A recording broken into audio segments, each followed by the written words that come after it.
I'm not your bro. I'm not your man, and I'm not to be interrupted when I'm speaking. Just because you're unsatisfied with the way that I ruled, then that's not my problem. Before we dive any deeper, let's set the stage here, because what you're about to see is not just another courtroom hearing, it's a full-blown masterclass in what happens when confidence massively outweighs competence. We're in Judge Perkins' courtroom, and today's defendant isn't just representing himself. He's convinced he understands constitutional law better than the judge, the prosecutor, and every attorney who's ever passed the bar. This is a familiar pattern with sovereign citizen cases. A lot of buzzwords, a lot of misplaced certainty, and absolutely zero understanding of how real courts actually function. And from the very first exchange, you can already feel the tension. The judge is firm, measured, and clearly not in the mood for nonsense, while the defendant is gearing up to argue jurisdiction, due process, and constitutional violations without grasping even the basics of procedure. Stick around because this case escalates fast, from missed hearings to email mishaps to outright accusations against the judge himself. And trust me, the ending is just as explosive as the opening. City of Detroit versus Christopher Perry Lewis, case number SP 151-06611. Appearance for the record, please. Sherika Harris on behalf of Mr. Lewis. Please state your name for the record. I don't have an attorney. I'm representing myself. I articulated that at the last hearing. Today is the date and time set for a hearing on the bench warrant. I'm going to enter a not guilty plea on his behalf. I'm going to give him a $0 bond. Mr. Lewis, you said you were here last time.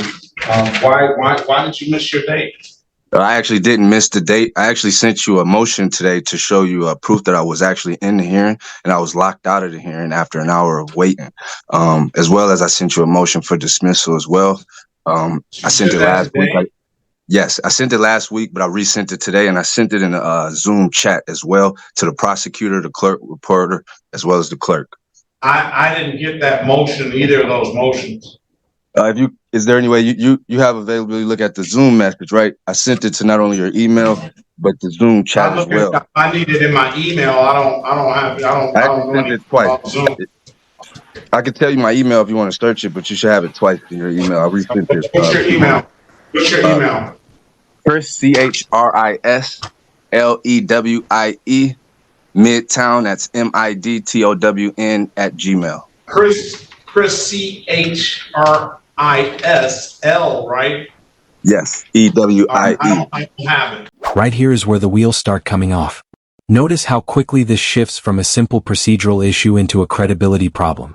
The defendant claims motions were sent, resent, and shared everywhere imaginable: email, Zoom chat, clerks, prosecutors.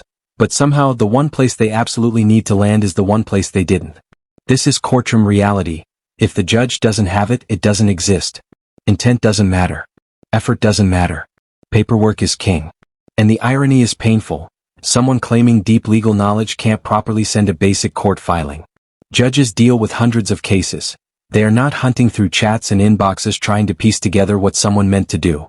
This moment sets the tone for everything that follows, because it shows exactly why self-representation without understanding procedure almost always backfires. Okay, I'm resending it at the moment. I'm gonna put my email address in the chat, and I'll put my email so you'll have it, and send that to me, and we will have an opportunity to read that. I'll confirm that you sent. I'll wait to confirm that you sent it to me, and I'll give you a date. The next court date is going to be a pretrial date on May the 28th, 2024 at 8:30. You need to get a copy of that to the city attorney as well. I'm actually just sending it to the prosecutor as well. Daya Mason, is that her? Yes. Prosecutor? Yes, I did just send her attachment. If she could send me a confirmation that she received it. Get it to her email address. So Mrs. Mason, you put your email address in the chat as well, so Mr. Lewis can get you a copy of that. I really appreciate that. File of that motion, of those motions that it has. All right. I'm going to wait on that. Once I confirm that you gave me that, I will recall the case. This is a critical turning point. Judge Perkins does what judges are allowed to do. He schemes the filing, recognizes the argument instantly, and moves on. Sovereign citizen motions are notoriously repetitive, filled with copied case law, misquoted constitutional provisions, and arguments that have been rejected thousands of times. Judges don't need to read every word to know the conclusion when they've seen the same script over and over again. But to the defendant, this feels like personal injustice. He believes length equals legitimacy and that volume should force the court's hand. In reality, courts are not debate clubs, they're decision-making bodies.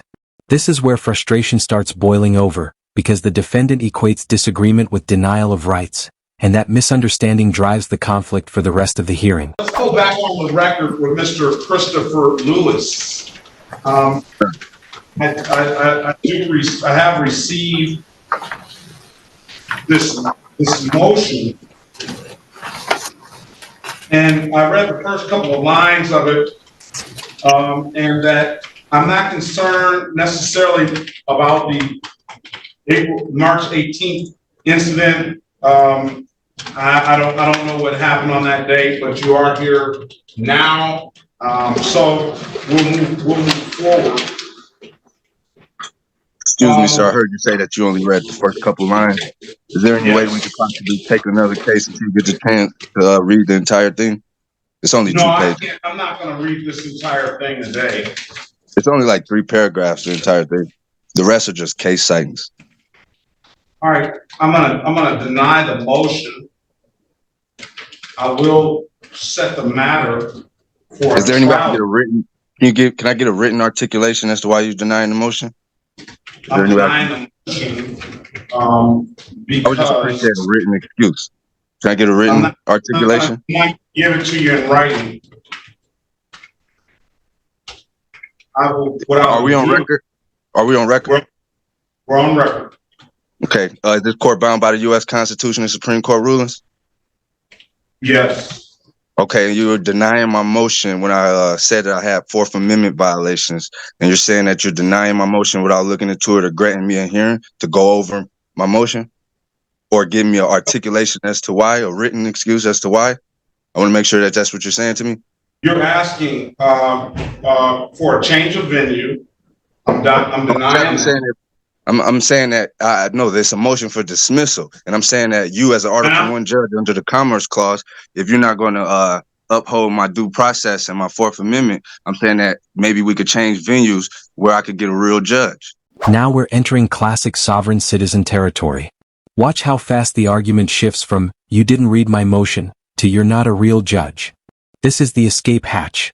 When the law doesn't cooperate, attack the legitimacy of the court itself. Terms like Article 1 judge, Commerce Clause, and real judge get thrown around as if saying them loudly enough creates authority. But here's the problem. None of it applies.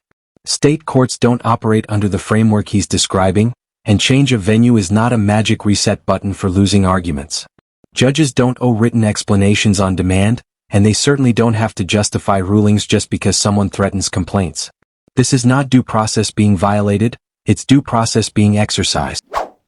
Okay, I'm denying the motion to dismiss, okay?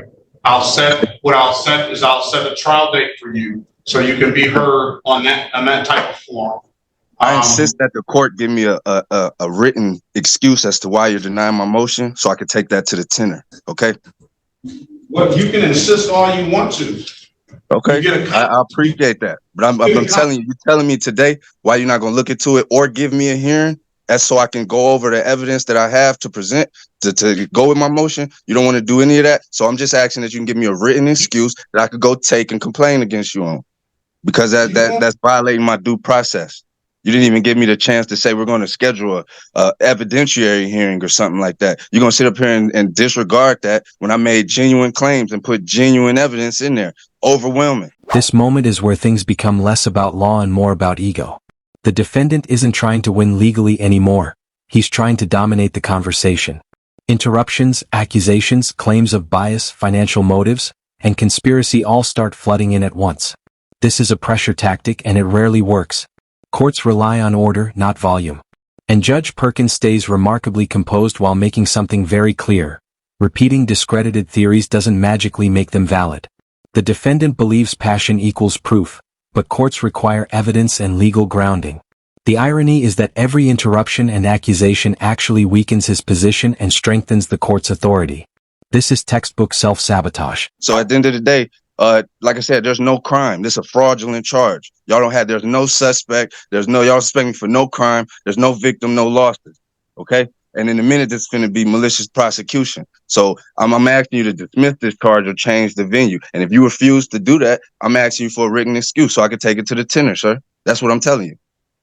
Because if not, I'm going to go to the tenor without it and let them know that you refuse to give me a written excuse and you refuse to give me an evidentiary hearing, but you just straight denied it. When you just 5 minutes ago, you said you didn't even read it. Now you just denied it. That's conflict of interest. That's bias. That's all that. So let's put it all on record. If you feel just as strongly as you feel, give me a written excuse. If not, let's change venue. Because you're an Article 1 judge under the Commerce Clause. This conflict of interest, you only here to make money, man. You know what I'm saying? It ain't no crime. Wait a minute. Ain't no I'm victim not or your no man. loss, bro. I'm not your, listen, I'm not your man. Look, sir. Sir. Hey, sir, respectfully, you're an Article 1 judge under the Commerce Clause. You've been on the bench since what, 21? Couple years? You need to talk to somebody. This is the line in the sand. Judge Perkins asserts control not out of ego but out of necessity. Courtrooms cannot function if participants talk over rulings they don't like. And listen closely to what the judge offers here: a jury trial. That's not punishment. That's process. The defendant is being given exactly what he claims to want: a forum to present evidence and arguments. But notice how that offer is immediately reframed as an insult. When ideology replaces logic, even fair procedure feels like oppression.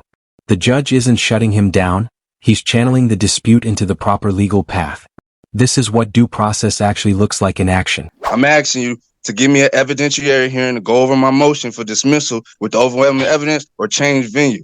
Because if not, I'm going straight to the tenor right after this. And that's on you, sir. You had this. You did this. Oh, all right. Now I'll let you speak. Straight like that. No, that's all we need. I don't want to hear any more. All right, cool. It's cool. I appreciate it.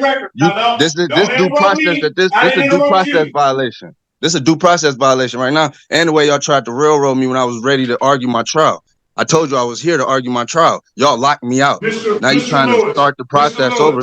They're not prepared to present a case. I'm telling you. They're not prepared to present an injured party. So what we doing? Listen. Please do not say any more. You've already made your record. I've given you that opportunity. If you continue on, especially interrupting me while I'm talking, because I didn't interrupt you while you were talking. I'm not your bro, I'm not your man, and I'm not to be interrupted when I'm speaking. I gave you the respect and the right to speak. Just because you're unsatisfied with the way that I ruled, then that's not my problem. You take whatever. Wait a minute. Let me say it. You take whatever recourse that you feel that is necessary. Now, what I can do, Mr. Lewis, is I can set you a jury trial date. And at that jury trial date, you will have the opportunity to represent yourself or do whatever you want to do and put all your proofs on the record by a jury of your peers, and you can argue it that way, okay? Here we see the final unraveling. A flood of case citations, misapplied doctrines, and misunderstood jurisdictional arguments come pouring out. This is what happens when legal research lacks legal comprehension. Citing cases without understanding context is like quoting medical textbooks without knowing anatomy. Judge Perkins calmly corrects the record, clarifies jurisdiction, and explains why none of this applies. The defendant interprets explanation as evasion, but it's actually clarity. Courts are not required to entertain arguments that don't meet legal standards, no matter how passionately they're delivered. At this point, the outcome is inevitable, not because the system is rigged, but because the arguments simply don't hold up. I appreciate that, but I was still like a written. You order the transcript. You order the transcript. It's in the transcript. You asked me to read the couple of paragraphs that you made. Most of the paragraphs was referencing the incident on March 18th, as you and I'm not even debating or disputing it. I said I'm not concerned about March 18th or any missed date. I said that most of what you're saying is in it's not, you know, I'm not even going to hold you to that, but in paragraph 2, moreover, I want to emphasize that the initial charge against me in this court is fraudulent. I don't know that to be the case. That's why I'm giving you an opportunity to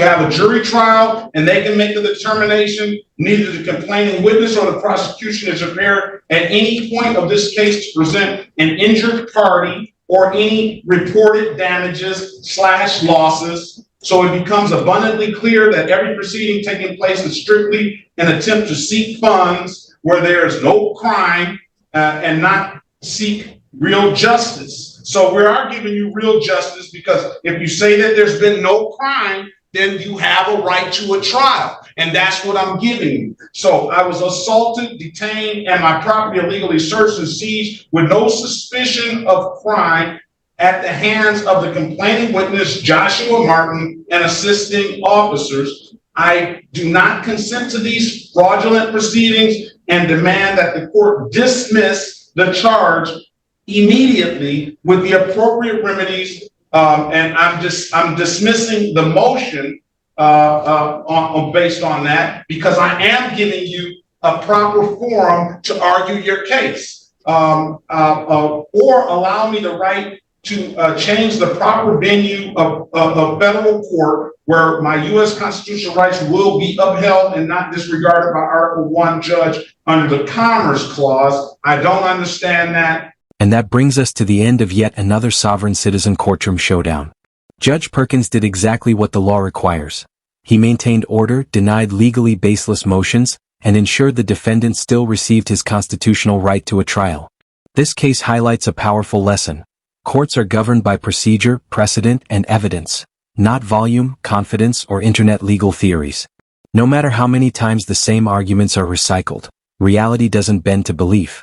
If you found this case as shocking as we did, hit that like button, share your thoughts in the comments, and don't forget to subscribe for more jaw-dropping courtroom breakdowns. Thanks for watching. Indicating a clear conflict of interest, I do not wish to proceed with this matter. You don't have to proceed any further because I'm dismissing the case. He did cite some case law. It was at Sherrar v. Cullen, 481 Federal 2nd 945. For a crime to exist, there must be an injured party, corpus delicti. There can be no sanction or penalty imposed on one because of the U.S. constitutional right. Louisville versus Motley, 211 U.S. 149, South 29 S period court CT 42. Any tribunal court finds absence of proof of jurisdiction over a person or subject matter, the case must be dismissed. The accuser bears the burden of proof beyond a reasonable doubt. All right. So I'm dismissing the motion, all right? And you can get a copy of that record on of what we just made by going through the proper channels of the court to get the court reporter to produce that record. I can't even get the court reporter to respond to my voice messages or you to respond to my emails, sir. The court is not going to respond to your voice message. The court reporter is going to respond to you coming down. 36th District told me to call her today, that I was locked out of my trial date. I had a scheduled trial. The court told me to call her that day, and I called her that day, and she still hasn't responded. So I'm trying to see if the court that you work for is trying to tell me how the appropriate channels, and then y'all doing it different in y'all court. What am I to do?